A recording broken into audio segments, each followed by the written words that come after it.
Apel ini merupakan salah satu apel tropis dunia. Mulai menyerang yang pentil-pentil, sehingga ini nggak laku, Mas. Nggak laku. Kalau apel Indonesia nanti tidak berkembang, habis ini plasma nutfah kita ini, dan inilah butuhnya kita ada dokter tanaman di.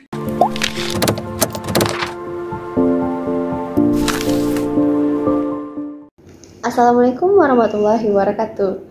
Selamat berjumpa kembali di channel YouTube Dokter Tanaman Budi Cahyono. Kali ini kita akan ngobrol santai dengan salah satu dokter tanaman di Indonesia, yaitu Profesor Dr. Insinyur Abdul Latif Abadi, sebagai guru besar di Fakultas Pertanian Universitas Brawijaya, Malang. Beliau lahir di Probolinggo pada tahun 1955, dan riwayat pendidikan beliau telah menyelesaikan program doktor di bidang fitopatologi pada tahun 1987. Beliau aktif di organisasi profesi dan saat ini menjabat sebagai Ketua Perhimpunan Fitopatologi Indonesia pada periode 2019-2021 dan pengurus pusat Maporina, Masyarakat Pertanian Organik Indonesia. Di sela-sela waktunya mengajar, beliau juga menulis buku tentang ilmu penyakit tanaman jilid 1-3, dan beliau mempunyai hobi di bidang multimedia dan fotografi, dan salah satu karyanya adalah desain sampul dan ilustrasi pada buku yang ditulisnya. Baiklah, selanjutnya ngobrol santai ini akan langsung dipandu oleh Bapak Dr. Budi Cahyono. Kepada Bapak, kami persilahkan. Assalamualaikum warahmatullahi wabarakatuh. Waalaikumsalam warahmatullahi wabarakatuh. Aduh, senang sekali jumpa dengan senior saya nih, Mas Prof. Abdul Latif Abadi. Kadang-kadang disebut Prof. Ala ya, di Malang. Ini buat subscriber channel YouTube Dokter Tanaman. Kalau belum tahu, Prof. Latif ini memang betul-betul senior saya. Waktu beliau lulus S3 di IPB tahun berapa ya? 87 ya, Mas? Apa 88, Mas? Saya baru mau S3, jadi Mas Latif memang lebih dulu lah senior saya. Jadi saya senang sekali Mas Latif bersedia kami wawancarai di channel YouTube Dokter Tanaman ini. Baik Mas, supaya teman-teman lain khususnya yang bukan anggota PFI kenal lebih dekat dengan Mas Prof. Latif, silakan Mas. Alhamdulillahirrabbilalamin. Assalamualaikum warahmatullahi wabarakatuh. Saya senang sekali Mas Budi mengundang saya. Nama saya Abdul Latif Abadi, profesi saya itu dosen. Dan kebetulan kok didapuk jadi ketua PFI periode 2019 sampai 2021. Yeah. Akhir 2019, 2020 sebenarnya pasnya. Nah, pas periode saya ini periode COVID luar biasa gitu ya. Dan Bapak Ibu, saudara-saudara, menurut saya kalau dokter itu sekarang mestinya menjadi garda terdepan di masalah pangan, karena ini rawan juga. Nah, ini channel ini menurut saya bagus sekali yang digagas oleh Mas Budi. Monggo Mas Budi, apa yang kira-kira kita akan bicarakan pagi ini? Ya, Mas Latif ini kebetulan banyak kesamaannya dengan saya ya. Pernah jadi pembantu dekan bidang akademik, kemudian sama-sama pernah jadi ketua PFI, sama-sama orang Jawa Timuran juga Mas. Di Malang kan banyak apel ya Mas. Saya dengar apelnya ini ada masalah penyakit juga ya Mas. Nah ini barangkali Mas Prof. Latif bisa menyampaikan sedikit masalah penyakit apel ini Mas. Karena khawatir saya kalau apel Malang hilang dari peredaran ini. Monggo. Itu sekarang lagi sangat prihatin dengan perkembangan apel di Malang. Apel ini merupakan salah satu apel tropis dunia. Mungkin saya tidak tahu ini satu-satunya apa salah satu saja apel tropis.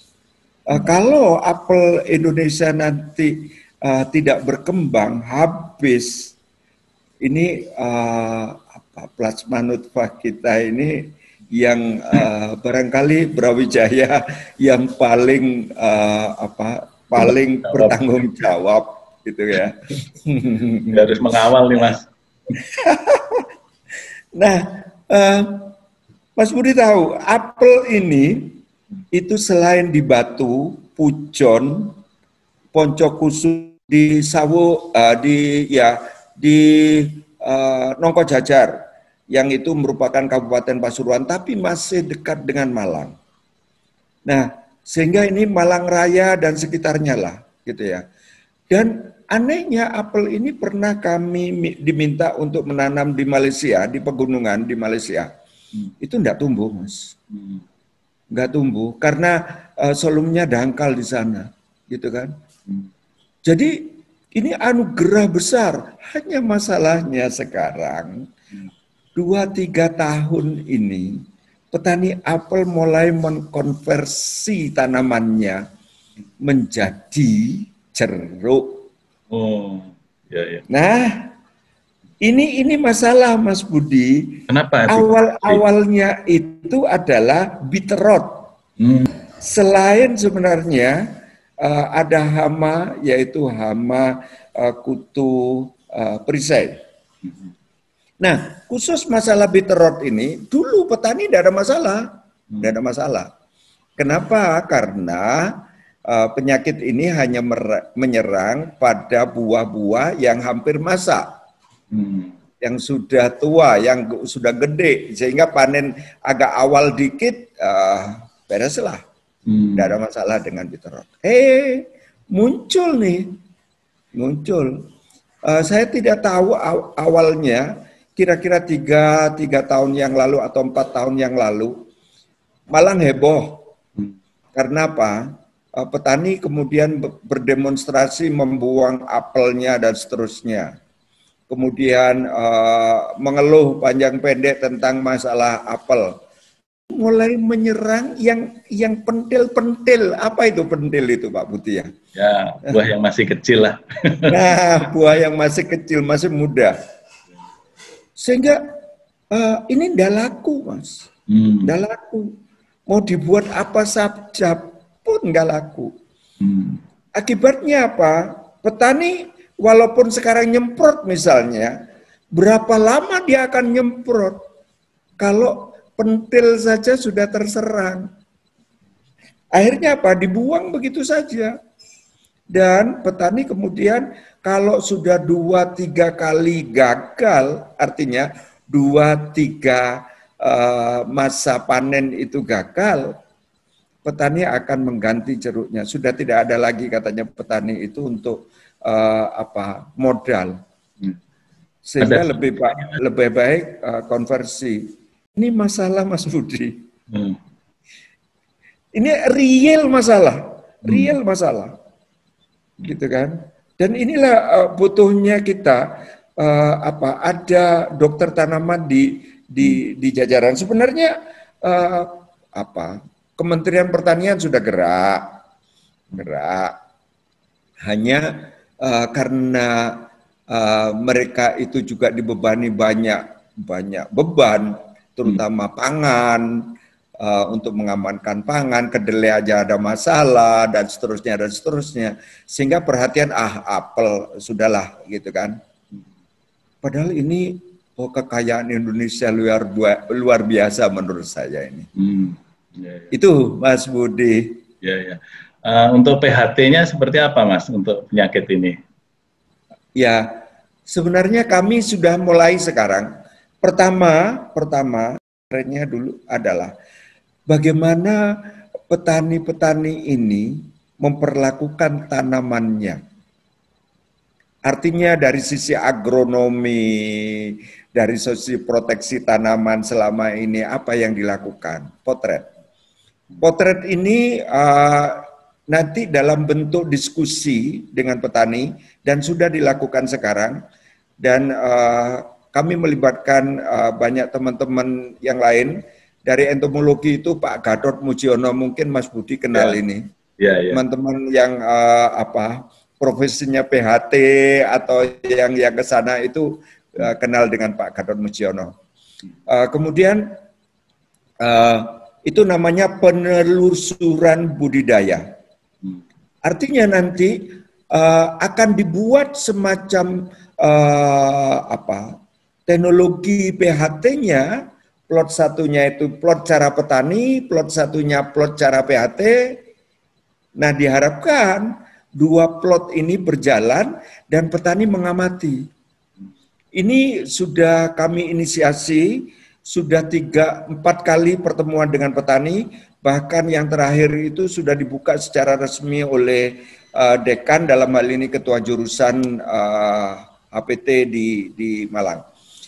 Dan nanti teknologi ini dicari teknologi yang paling ramah lingkungan, sehingga harapannya tidak merusak lingkungan. Ya nanti menuju ke apel organik lah, gitulah, Mas Budi. Kira-kira. Langsung tentang apel organik nih Mas ya. Saya dengarkan di Malang ini tempat lahirnya Maporina ya, masyarakat pertanian organik Indonesia ya. Mas Latif juga sebagai salah satu pengurus ya. Bisa diceritakan nih mengenai gerakan pertanian organik khususnya di Malang. Ya, awalnya kami diinisiasi oleh Pak Yogi Sugito. Pak Yogi Sugito ini, Profesor Yogi Sugito ini dosen Fakultas Pertanian UB yang pada saat itu jadi dekan Fakultas Pertanian. Beliau prihatin dengan maraknya penggunaan pestisida di tingkat petani. Yang kedua, beliau melihat juga banyak juga petani-petani yang tertarik untuk menuju ke pertanian organik. Yang ketiga, penggunaan berbagai macam, misalnya pupuk organik lah, pestisida organik lah, atau apa yang organik, itu masih sangat minim, sehingga harapannya Maporina itu akan greget gitu ya, merupakan partner pemerintah untuk berkampanye tentang pertanian organik, sekaligus mencari teknologi-teknologi sederhana yang bisa dimanfaatkan oleh petani, terutama untuk pertanian organik. Mungkin bisa diberikan contoh teknologi sederhana yang terkait dengan pertanian organik ini, Mas Prof. Ini contohnya di Brenjong, Mas, yang dulu Bu Lili Agustina almarhumah yang sangat giat itu. Di Brenjong ini ada rumah kasa bertani sayur, sederhana sekali di rumah kasa ini, dan ternyata sayurnya itu bisa sampai dijual, dan desa ini dikatakan sebagai desa organik, ada di Kabupaten Mojokerto, tidak jauh dari Cangar. Jadi dari Malang itu ada jalan pintas sampai ke sana. Masih berkembang ya, pertanian organik di sana masih berkembang sampai sekarang? Mungkin Mas. Dan pasarnya itu adalah dulu sampai ke Surabaya, pasar sayurnya itu sampai ke Surabaya, dan tidak dimasukkan ke toko. Termasuk beras organik mereka produksi di sana, di Brenjong ini, Desa Brenjong namanya. Oke. Belum ini berkembang ke daerah-daerah lain, Mas, sekarang? Itu kayaknya masalahnya di pasar deh. Pasar ya? Harganya lebih mahal atau karena masalah lain? Begini, kan untuk sampai ke organik itu banyak upaya, Mas Budi. Sesederhananya itu rumah kasa kan masih lebih mahal dibandingkan dengan misalnya kalau kita tidak organik. Sehingga apa? Ada nilai walaupun cuma mungkin 1.000, 2.000. Orang itu mikirnya 1.000 tambah 1.000 tapi selamat dari pestisida maksud saya. Daripada dia harus mengeluarkan itu gitu kan. Yang kedua, kita ingat PHT itu Mas Budi. PHT itu kan sudah dipasarkan sejak tahun 89 oleh Bappenas. Gitu kan, Proyek Nasional PHT. Gitu kan. Tapi sekarang sampai sekarang itu sudah banyak alumninya. Bahkan 1 jutaan petani sudah mengikuti sekolah lapang PHT. Tapi kenapa PHT tidak jalan? Nah ini kadang-kadang jadi karena tidak praktis, tidak seperti pestisida. Pestisida itu praktis sekali. Ini berat sekali untuk mengalahkan pestisida anorganik ini Mas Budi. Mungkin harus dicari cara yang organik ini jadi praktis. Murah juga, cespleng juga, gitu kan. Mungkin PHT teknologi itu pilihannya, karena ada 2 paham kan, Pak, Mas. Ada 2 paham dalam PHT, gitu ya. Paham mereka yang PHT-nya itu PHT lingkungan, benar-benar tidak mau dia dengan teknologi lingkungan. Mari kita kembali ke alam, gitu kan. Yang kedua PHT teknologi, artinya PHT teknologi yang penting tidak merusak lingkungan. Ya sudahlah, rusak-rusak sidik rapopo gitu loh. Monggo Mas Budi. Baik, memang banyak ya tantangan di dalam implementasi pengendalian hama terpadu di Indonesia khususnya Mas ya. Nah, kembali kalau bicara tentang buku yang Mas Prof. Latif tulis, ada 3 jilid ya. Saya sangat senang mendapat kiriman buku itu dalam bentuk PDF ya. Sangat berguna buat mahasiswa kami juga di UNRI dan UIR. Nah, kita bicara tentang 3 jilid buku ini Mas. Saya tertarik dengan buku yang ketiga karena kami sekarang kan lebih banyak sebagai orang lapangan, jadi lebih fokus ke pengendalian kan ya. Nah, di situ Mas Latif tulis juga tentang masa depan pengendalian penyakit tanaman. Sayang sekali saya ingin dapat yang lebih detailnya gitu. Seperti apa sebenarnya masa depan pengendalian penyakit menurut Prof. Latif? Yang pertama itu praktis, Mas. Praktis. Artinya praktis itu siapapun dia bisa. Bahkan oleh pemula pun bisa. Dan itu hanya bisa dilakukan ada tools teknologi. Ada tools teknologi. Saya malah kepingin buku saya itu saya convert menjadi semacam aplikasi di handphone, sehingga tidak perlu buka PDF, tidak perlu. Jadi hanya semacam aplikasi begitu kan. Ada tools semacam itu, masa depan itu. Yang kedua, tentu saja orang-orangnya ini punya satu wawasan yang keilmuannya tidak sempit. Saya mengajar dasar-dasar perlindungan tanaman di teman-teman agribisnis, mahasiswa agribisnis. Perlindungan tanaman itu merupakan tanggung jawab teman-teman di agribisnis. Teknologinya kami memang, tapi sosial ekonominya yang mereka yang melaksanakan, petaninya adalah tanggung jawab teman-teman di agribisnis, di sosial ekonomi pertanian. Sehingga ilmu itu tidak bisa lagi dibatasi, Mas. Ini proteksi sendiri, hama sendiri, penyakit sendiri, gitu ya. Terus gulma sendiri, kemudian agronomi sendiri, tanah sendiri, sosek sendiri. Tidak bisa.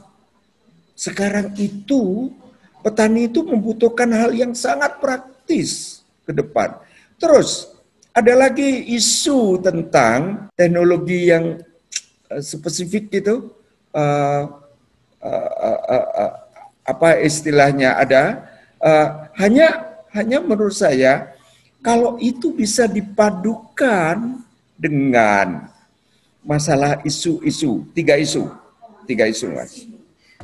Menurut saya 3 isu ini, isu ekologi, kemudian isu ekonomi, dan isu sosial. 3 isu ini. Karena apa? Dokter tanaman itu tidak bisa hanya teknis nanti, Mas. Tidak. Bagaimana mendekati petani itu, jadi ada psikologi yang harus masuk, ada sosiologi harus masuk gitu ya, selaku dokter.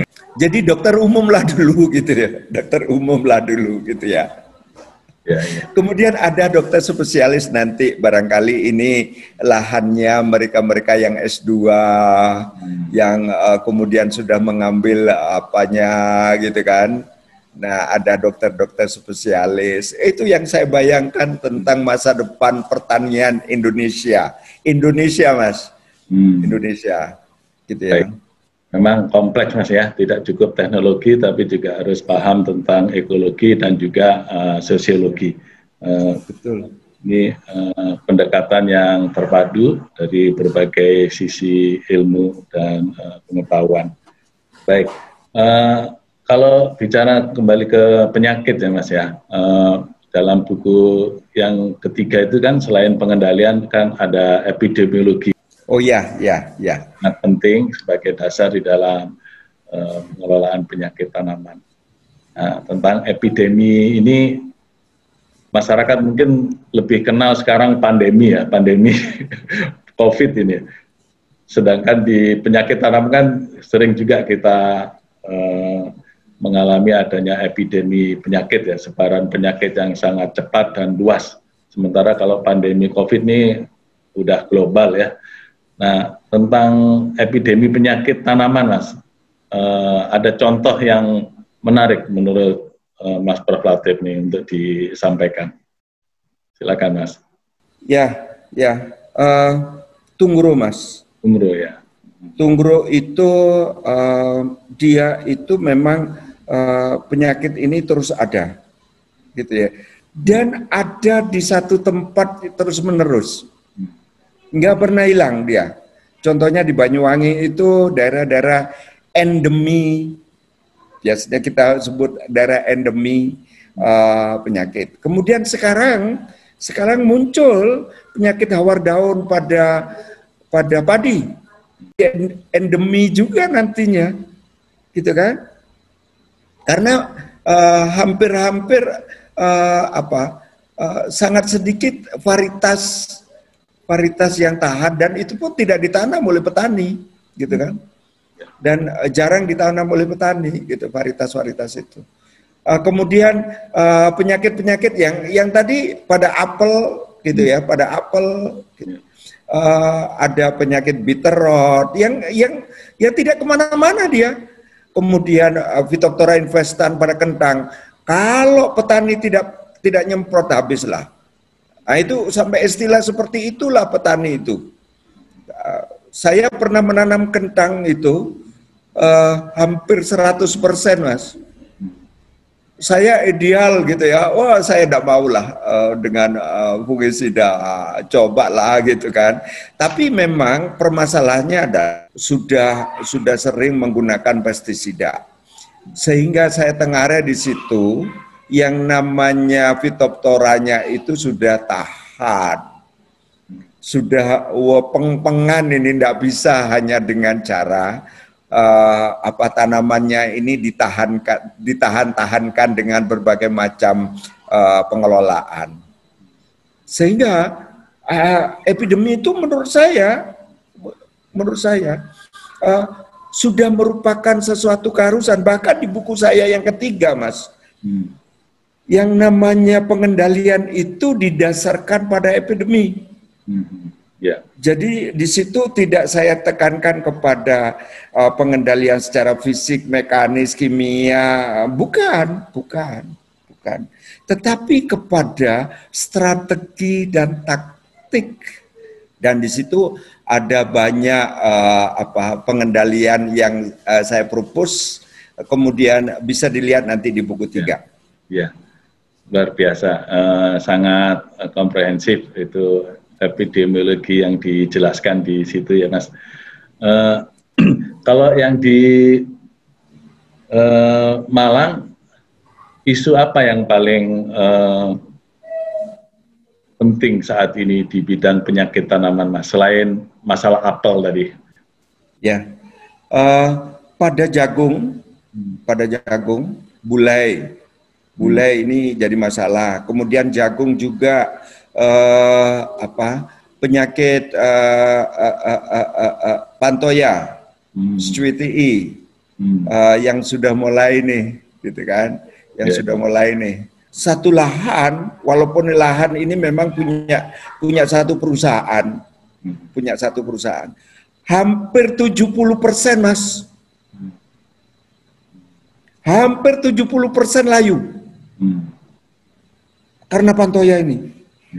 Sayangnya kemudian saya datang lagi sudah dibabat habis sama perusahaan itu. Kayaknya ini percobaan untuk varietas tertentu dari jagung. Gitu kan. Varietas tertentu dari jagung. Sehingga saya tidak bisa melacaknya dan saya mencoba menghubungi perusahaan ini, tertutup beliau. Sehingga enggak ada Pak itu enggak ada lah gitu kan. Itulah gitu kan. Itu kesulitan kami gitu ya. Kemudian masih juga pada kedelai, misalnya kedelai ini Sclerotium itu hanya di beberapa lokasi. Sekarang sudah mulai gitu kan. Pustul juga, bakteri pustul pada kedelai gitu kan. Ya seperti itulah Mas Budi untuk tanaman pangan gitu kan. Yang jelas kentang ini Phytophthora belum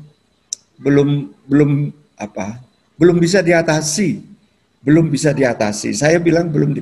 Terus kubis, akar gada. Wah ini awal mula kan dulu di Malang luar biasa ini, sampai sekarang masih jadi masalah. Dan kubis ini juga dengan rekan-rekannya, artinya sawi, kemudian ya belum kol, rekan-rekannya itu gitu ya, yang sefamili gitu kan. Ya begitu Mas, masalah penyakit yang ada di Indonesia, Malang khususnya ya.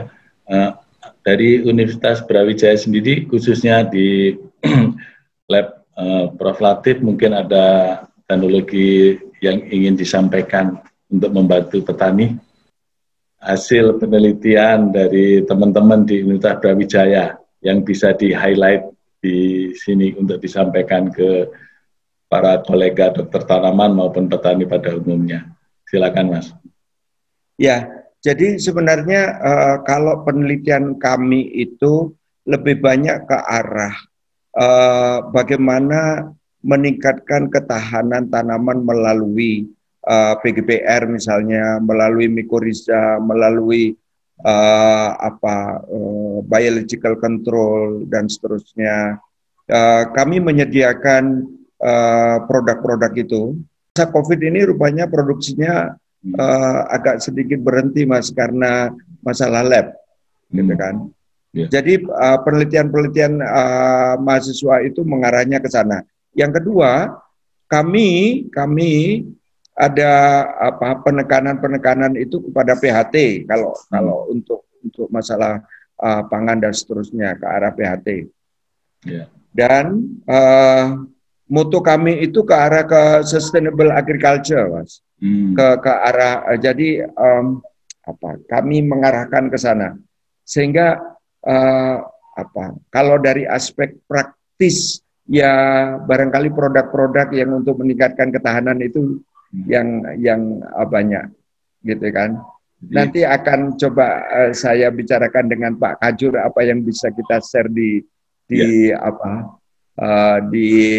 dokter tanaman ini, namanya Pak Lukman Kurrata Aini. Beliau ketua Komda juga Jatim bagian Barat, gitu kan. Jadi kalau ada apa-apa bisa menghubungi langsung beliau. Nah, bagus, Bapak udah nyebut Komda Jatim bagian Barat. Nah, jadi menyangkut organisasi Perhimpunan Fitopatologi Indonesia. Ini pas untuk topik berikutnya nih. Mumpung Mas Prof Latif sebagai Ketua Perhimpunan Fitopatologi Indonesia, ini program yang ke depan ini Mas. Sebentar lagi kan Malang jadi tuan rumah ini untuk kongres dan seminar. Ada yang ingin disampaikan, Mas? Ya, sebenarnya programnya ini yang saya ingin, Mas Budi, ada standarisasi tentang penamaan nama penyakit. Nah, sebenarnya mari kita satu konvensi ini. Yang kedua, mewujudkan dokter tanaman sebagai profesi, gitu kan? Profesi. Kalau dua ini saja, Mas. Kenapa standarisasi nama penyakit? Karena ini nanti akan berkait dengan aplikasi yang bisa kita bangun. Kalau tidak standar, bagaimana kita bisa? Gitu kan? Harus standar nih. Yang kedua, SDM-nya nih. SDM-nya. Mari kita, sebenarnya dokter tanaman itu siapa yang punya hak untuk menjadi dokter tanaman? Sertifikasinya berdasarkan apa? Kemudian apakah PFI saja cukup, gitu kan? Misalnya apa? Dari teman-teman ini masalah juga. Yang punya proteksi tanaman sekarang hanya berapa? Tapi yang punya agrotek banyak. Agrotek minat proteksi tanaman bisa nggak? Kalau bisa, lompatannya kemana nih? Jalurnya nanti apa yang bisa kita tambahkan di situ? Tentu akan lebih banyak daripada yang proteksi tanaman. Nah, mari, karena ada keragaman seperti itu di Indonesia. Menurut saya, dua hal ini saja, kalau bisa kita tekankan, untuk bisa kita wujudkan, paling tidak prakarsa ini, standarisasi penamaan penyakit tumbuhan, ini bisa kita inikan semacam database gitu kan, punya list banyak kan, tinggal itu kemudian terjemahannya apa nih, gitu ya, terjemahannya apa nih. Nah, siapa yang akan menggarap nih, gitu kan? Siapa yang akan menggarap? Yang kedua tentang dokter tanaman itu tentu saja harus ada komisi yang dibentuk untuk itu, sehingga paling tidak ada berapa tahap nih nantinya. Tahap pertama apa, tahap kedua apa, tahap ketiga apa, sampai kemudian pendidikan formalnya nanti apa dan seterusnya. Saya rasa itu, Mas Budi.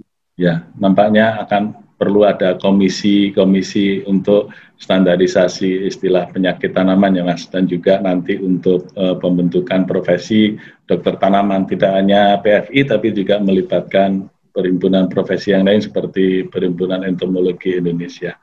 Nah, sebagai Ketua Perhimpunan Fitopatologi Indonesia, mungkin ada pesan-pesan nih Mas untuk para ketua komisariat daerah dan juga tentu kepada para anggota Perhimpunan Fitopatologi Indonesia menyambut seminar dan kongres di tahun ini. Silakan, Mas. Ya, harapan saya selaku ketua, mereka akan mengerahkan semua potensinya untuk mengikuti penuh kongres ini, gitu ya. Karena kongres ini dari kita untuk kita. Kemajuan organisasi ini bukan tergantung pada pihak luar, tapi kita sendiri. Kita mau apa dan bagaimana. Sama ketua-ketua Komda tentu saja, yang 28 Komda itu bisa benar-benar aktif untuk mewujudkan kongres yang kita inginkan bersama. Yang kedua, Indonesia itu menyongsong masa kritis. Artinya apa? Anak-anak muda sekarang ini sudah susah sekali untuk datang ke pertanian. Mari kita cari cara-cara yang sangat praktis dan cara-cara dengan teknologi terkini. Walaupun kita ini kalau kaum kolonial, bukan kaum milenial, gitu ya. Mari kita sediakan buat mereka ke depan menyongsong pertanian yang tangguh untuk Indonesia. Saya rasa itu. Terima kasih Mas Budi. Ya, terima kasih Mas. Sebagai penutup Mas, kita ucapkan ini tagar kita ya, tanaman sehat Indonesia kuat. Tanaman sehat Indonesia kuat. Terima kasih. Assalamualaikum warahmatullahi wabarakatuh. Waalaikumsalam warahmatullahi wabarakatuh.